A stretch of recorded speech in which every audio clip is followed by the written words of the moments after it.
Kuasa hukum pemohon ada yang Kami akan diwakili oleh Saudara Henry Yosodiningrat dan Saudara Andi Ignatius yang mulia. silakan Pak Henry. Terima kasih yang mulia.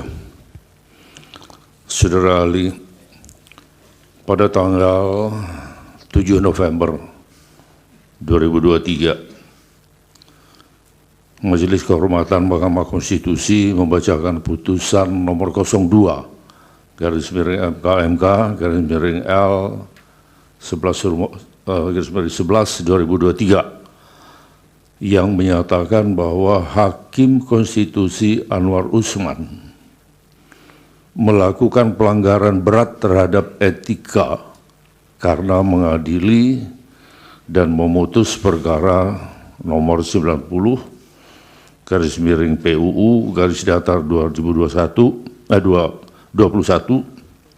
garis miring 2023 dengan potensi benturan kepentingan yang kemudian memberikan keuntungan pada kerabatnya, yaitu Gibran Raka Buming Raka. Selanjutnya, pada tanggal 5 Februari 2024, DKPP membacakan putusan nomor 135, 136, 137, 141 PKE garis datar DKPP 12 Romawi 2023 yang menyatakan termohon KPU melanggar etika. Bahkan ketuanya diberikan sanksi peringatan keras terakhir karena termohon menerima pendaftaran Gibran Raka Buming Raka tanpa terlebih dahulu melakukan perubahan peraturan KPU nomor 19 tahun 2023. Hal ini menunjukkan bahwa awal mula kontestasi Gibran Raka Buming Raka dalam Pilpres 2024 adalah pelanggaran etika berat.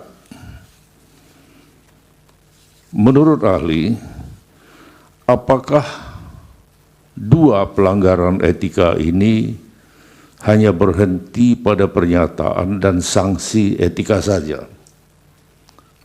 Atau kedua pelanggaran ini harus memiliki dampak lain dalam kehidupan berbangsa dan bernegara, dalam dunia yang nyata?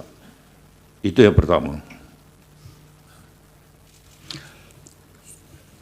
Kalau pelanggaran Romo, nanti dikumpulkan dulu pertanyaan. oh ya, silakan. Baik. Saya lanjutkan pertanyaan. Ya. Baik. Maaf ya.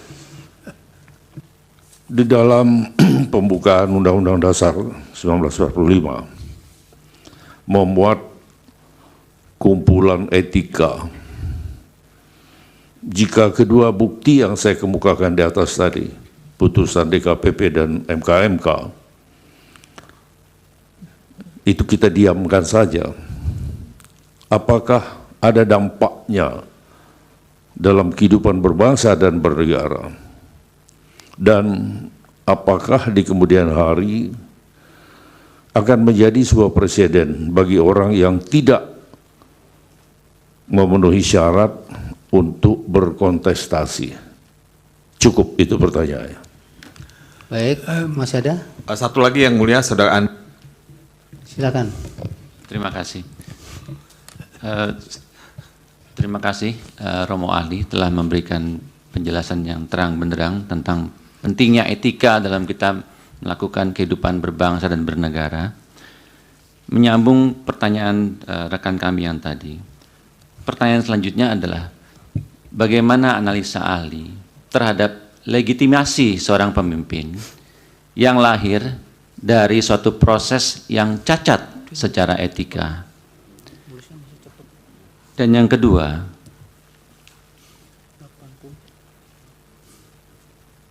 jika proses etika atau keputusan etika tadi tidak ditindaklanjuti, apakah proses hukum bisa melakukan koreksi terhadap adanya pelanggaran-pelanggaran etika yang terjadi berulang kali, agar di kemudian hari perjalanan kita dalam berbangsa dan bernegara tidak yang kemudian dibagi-bagikan oleh Presiden tanpa melibatkan pejabat kementerian yang berwenang untuk hal itu.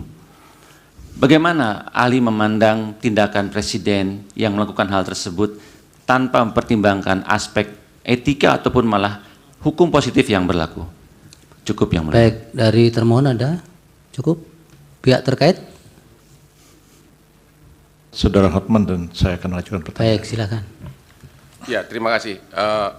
Pak Romo, pertanyaan pertama saya adalah tadi Bapak mengatakan presiden yang baik. Kalau ada presiden di tahun 2021 membagikan bansos dan pelinsos sebesar 408 triliun. Mic-nya dekatkan, Pak. Kemudian tahun 2022 431 triliun. Ya. Jadi tahun 2021 408 triliun, tahun 2022 431 triliun. Apakah itu pemerintah yang baik yang membantu fakir miskin? Tadi kan Bapak menyinggung soal fakir miskin. Pada waktu itu nggak ada pemilu, tapi sudah 400 lebih bantuan pansos dan pelinsos. Yang kedua, tadi Romo mengatakan bahwa presiden seperti pencuri di kantor ngambil duit dibagi-bagikan. Presiden mengambil uang bansos untuk dibagi-bagikan. Apakah Romo mengetahui bahwa bansos yang dibagikan itu sudah ada datanya berdasarkan DTKS, yaitu data terpadu kesejahteraan sosial, dan satu lagi PTKE, pensasaran percepatan penghapusan kemiskinan ekstrim. Data penduduk itu sudah ada semuanya. Presiden hanya simbolik di awal membagikan bansos sesuai dengan data yang sudah ada di kementerian masing-masing. Selanjutnya dilanjutkan oleh kementeriannya. Jadi presiden tidak pernah membagikan bansos di luar data yang sudah ada, DTKS dan P3KE sesuai dengan data kementerian. Dari mana Pak Romo tahu bahwa presiden itu seolah mencuri dari uang bansos lain untuk dibagi-bagikan? Padahal Pak Romo tidak tahu praktek pembagian data itu sudah ada datanya lengkapnya.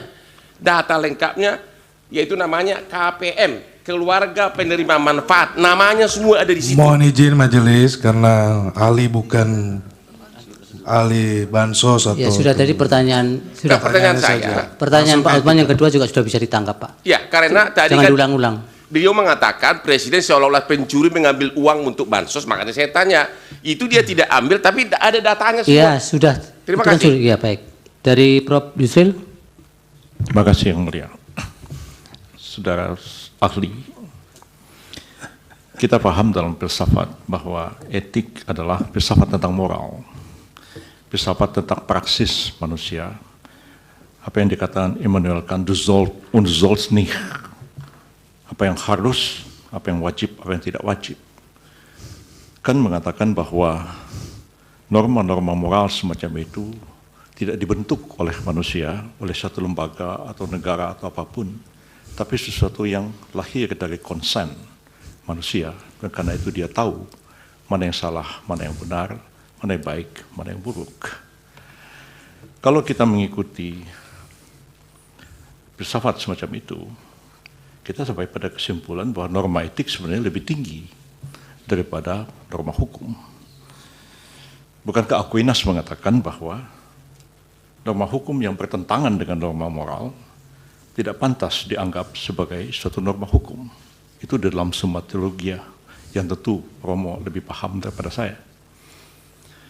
Pertanyaannya, pada sisi lain kita mengenal teori tentang hierarki perundang-undangan, hierarki norma di dalam hukum itu sendiri.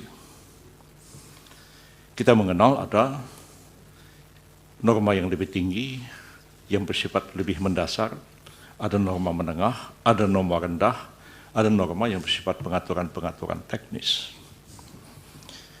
Saya agak khawatir Romo confuse, Romo.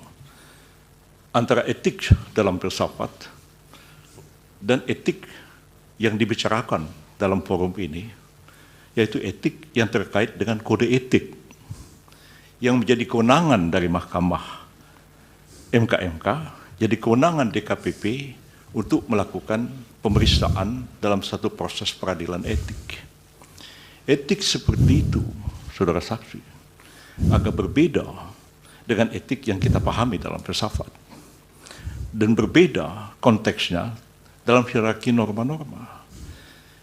Kalau merujuk kepada Kant, merujuk kepada Aquinas, merujuk kepada Ibnu Hazm atau Imam Ghazali, Prof. Yusril terlalu lama teks di pengantarnya. atas. Pertanyaan apa? Ya, pertanyaan akan segera. Tapi kode etik yang sekarang ini adalah kode etik yang diperintahkan oleh undang-undang. Dalam undang-undang MK, dalam undang-undang KPK, dalam undang-undang advokat.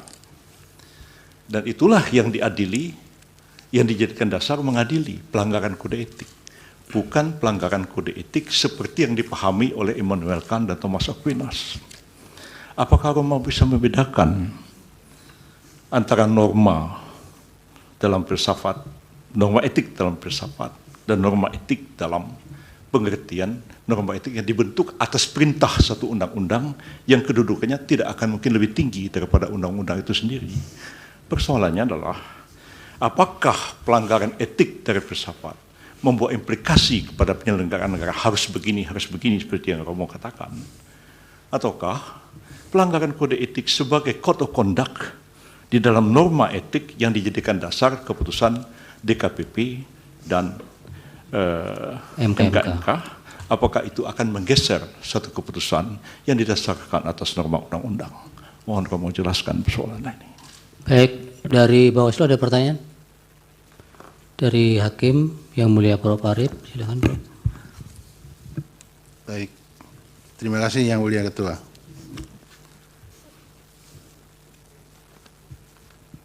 Terima kasih ahli Romo Magnis yang sudah memberikan beberapa catatan di dalam proses penyelesaian PHPU Pilpres di Mahkamah Konstitusi. Sebetulnya banyak yang akan saya sampaikan, tapi kalau terlalu banyak kita berdiskusi kayaknya tidak elok ya. Maka saya singkat-singkat saja begini. Indonesia itu adalah negara yang mempunyai karakter tersendiri, baik dalam berhukum maupun berdemokrasi.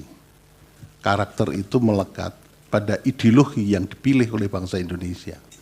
Sehingga hukum dan demokrasi di Indonesia saya sebut berkarakter Pancasila. Itu yang pertama. Kemudian karena itu, maka di Indonesia secara semestinya dan solen itu harus dijunjung tinggi rule of law sekaligus rule of ethic. Saya juga teringat kemudian ada semacam pepatah begini, law without ethic, kemudian ethic without religion. Nah sekarang kaitannya dengan persoalan konkret. Bagaimana berhukum dan berdemokrasi di Indonesia dengan acuan-acuan ideologi dan filsafati yang demikian ini. Terima kasih Romo. Silakan Romo dijawab. Terima kasih. Pertama mohon perhatian bahwa otak saya berumur 87 tahun. Berarti belum tentu saya Ya, masih semaksimalnya Romo masih bisa.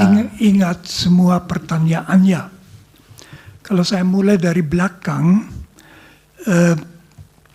tentu saja bagi Indonesia etika, kesadaran akan nilai sejak permulaan merupakan salah satu unsur yang mempersatukan suatu masyarakat yang amat majemuk.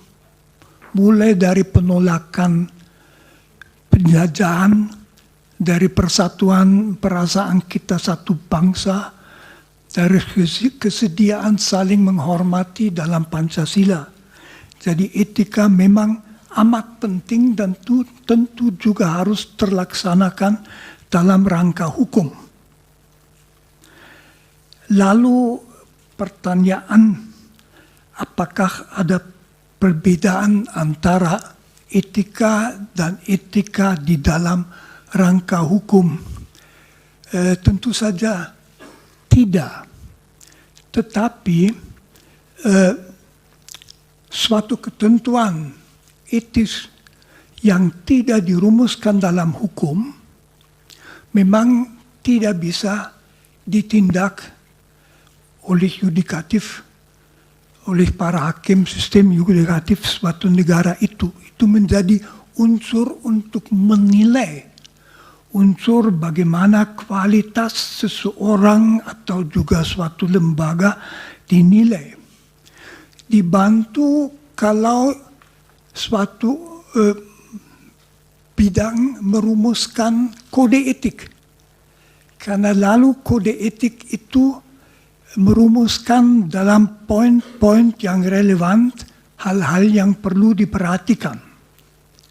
Jadi memang pelaksanaan para hakim dalam sistem yudikatif mesti atas dasar undang-undang. Di situ muncul pertanyaan yang di Jerman muncul keras sesudah runtuhnya Hitler. Apakah hakim boleh mendasarkan diri pada suatu ketentuan hukum yang harusnya diketahui ya. Tidak berarti ada susunan resmi tidak boleh dipakai. Ada hakim yang sesudah Perang Dunia Kedua dihukum karena menjatuhkan vonis atas dasar hukum yang berlaku, misalnya hukuman mati. Jadi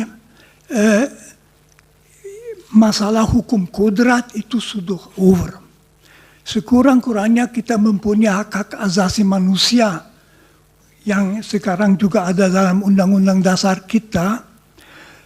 Diharapkan bahwa disadari bahwa etika tidak boleh dilanggar. Bagaimana itu masuk dalam hukum, ini oleh ahli etika tentu tidak bisa dikatakan. Mengenai bansos, saya tidak mengatakan apapun tentang yang dilakukan Presiden Jokowi. Saya melakukan kalau seorang presiden yang sebetulnya tidak mengurus langsung kementerian, mengambil bansos yang sudah disediakan di situ untuk kepentingan politiknya, maka itu pencurian. Apakah itu terjadi di Indonesia? Bukan urusan saya bukan ahli mengenai hal-hal itu. Saya hanya melihat kasus secara teoritis. Tetapi misalnya kalau dibagikan tanpa memperhatikan bahwa itu untuk para fakir miskin, ya itu saja sudah susah. Lalu mengenai dampak kalau pernyataan pelanggaran etika oleh mahkamah majelis kehormatan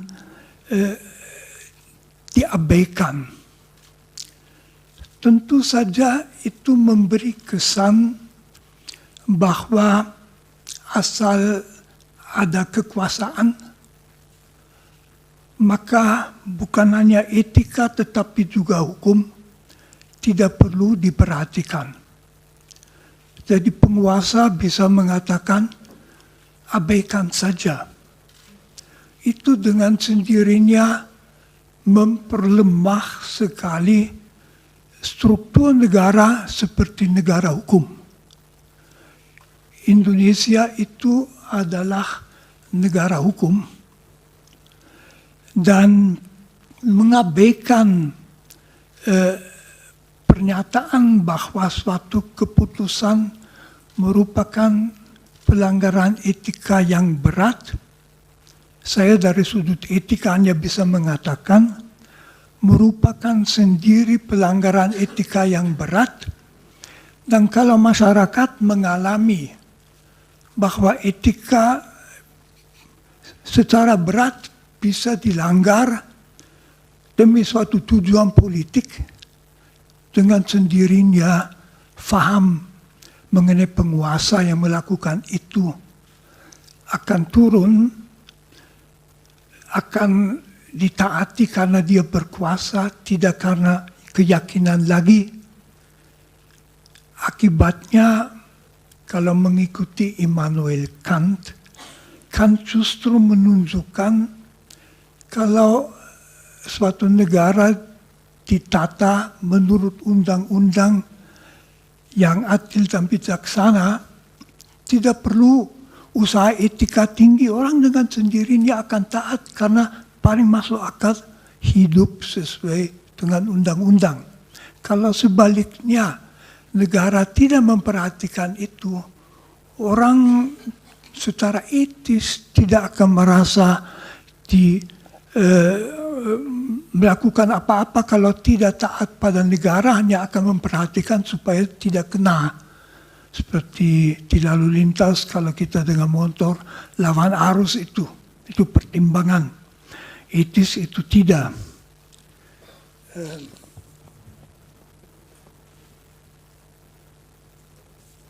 Belum tentu saya jawab semuanya. Cukup, Romo. Waktunya juga sudah habis. Ada satu majelis belum dijawab. Waktunya sudah habis. Ya, tapi dia belum jawab majelis. Iya, itu ahli tidak menjawab juga boleh kok. Oh iya, oke. Terima kasih, Romo. Baik, terima kasih.